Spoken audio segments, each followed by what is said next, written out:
and wonderful people that follow this channel. One, thank you. I appreciate each and every one of you. Anywho, anyhow, anyway, that's especially for you, Brother Kyle. Oh, what to talk about, I've made 2 videos already and deleted both of them because it just didn't really like what I was saying, how it came out. But it's something that near and dear to me. So let's just set the table here, if you will, the proverbial table. You know, I told y'all more than one occasion, I believe in God and I believe in Jesus as my Lord and Savior. Lord knows each and every day I fall short of the glory of His grace. But I won't forget the fact that He died on the cross to save me from a life of eternal damnation and the fires of hell. Now, with that being said, if you've watched any portion of the news, you've seen the story about the leaked memorandum that came out of the Supreme Court of the United States from Justice Alito's office of a draft opinion that supposedly would overturn Roe versus Wade. You know, the very, very controversial abortion rights bill, or abortion right case. With my beliefs, I believe abortion is murder. I believe life begins at conception. Not 1 week, not 2 weeks, not 3 weeks, not 4 weeks. At conception. Now, I'll say this.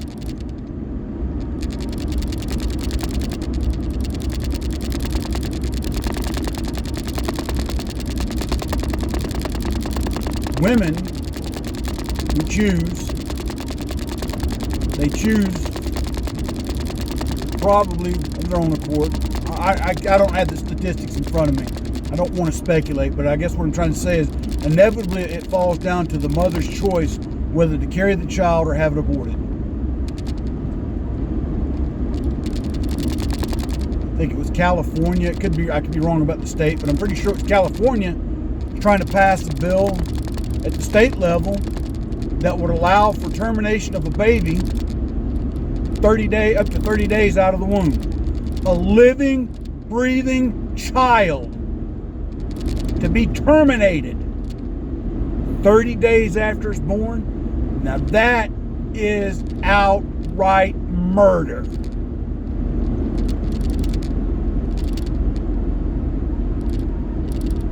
And it sickens me. It sickens me because you're allowing for an entire generation at the whim of a bad day to decide that I can no longer take care of this child. And here's what I say to that.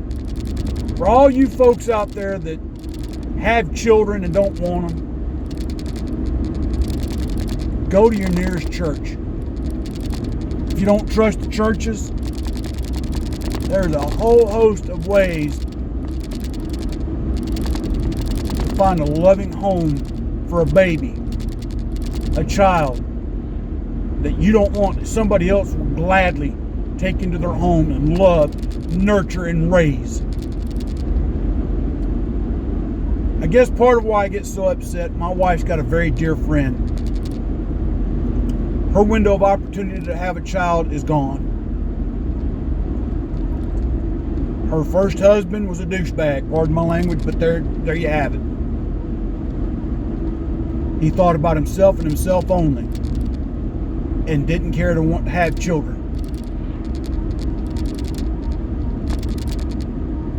And he did everything in his power to keep from having them. And that was his choice. The problem was he wouldn't let her out of that marriage for the longest time because of it.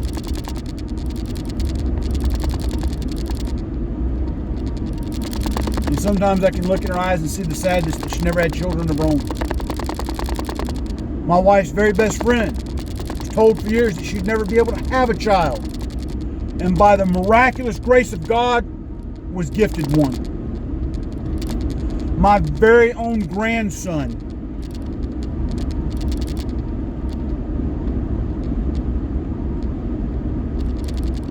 is a miracle from God. Because the doctors told my daughter that she'd never be able to have children. That she would never carry a child to full term. And you see, and I get it, sometimes things happen when kids are young. Hell, I was young once, made a lot of mistakes. The one thing my daddy told me is if I ever come home and told him I got a girl pregnant, that I had better figure out a way to raise, love, and support that child. Not go get it aborted. Raise, love, and support that child.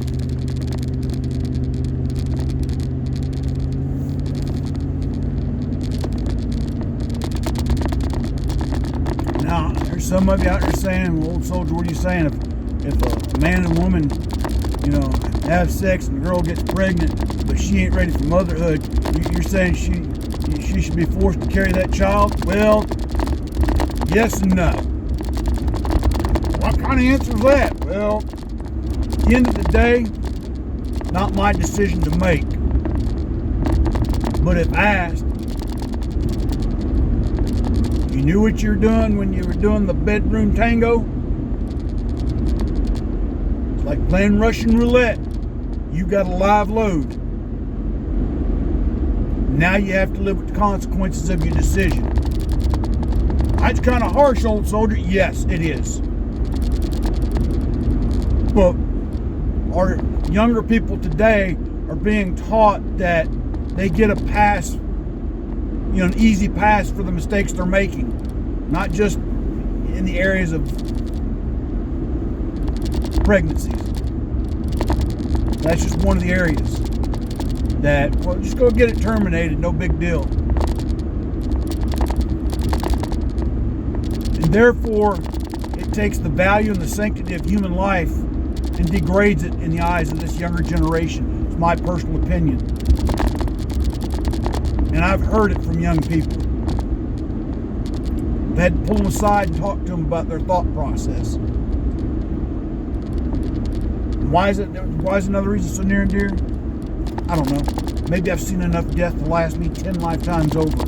And I don't care to hear about, see, witness, or allow to happen the murdering of unborn innocent children, or even innocent children 30 days out of the womb. Now, some people would say, well, who's going to support these children if the parents that have them don't want them? Who's going to pay for it? Well, that's a real darn good question. How about the parents that had it? That's not right. You go to you go take out a loan from the bank, you hold the responsibility to pay it.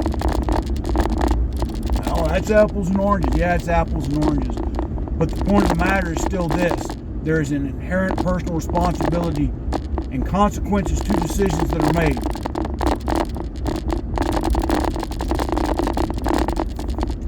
Now, my thought process, my answers, they may not agree with yours, and that's fine. And if what I'm saying and what I'm talking about steps on some toes, hurts some feelings, makes you mad, I could care less. I'm not going to back away from this one just because somebody gets upset. Because I get upset every time I hear about it.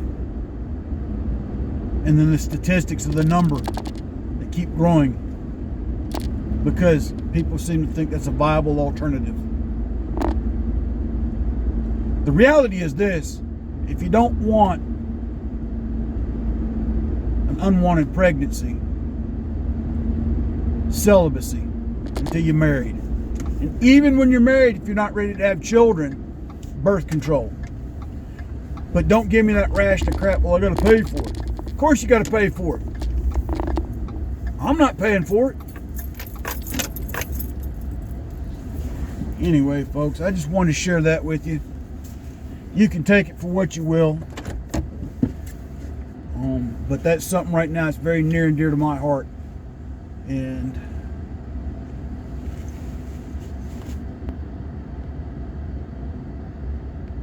yeah, I'm just going to leave it at that. And, of course, pray for all them liberal hotheads that are protesting at the Supreme Court in Los Angeles and all the other places, that their heads don't explode too bad. Because nothing's set in stone as of yet. And pray they find the SOB that leaked it, because, that person needs to be charged and tried and convicted. Anyway, that's for you, Brother Kyle. Once again, God bless. Take care, everybody. Stay safe, stay vigilant, stay armed. Keep your eyes open on the ground. Old soldier out.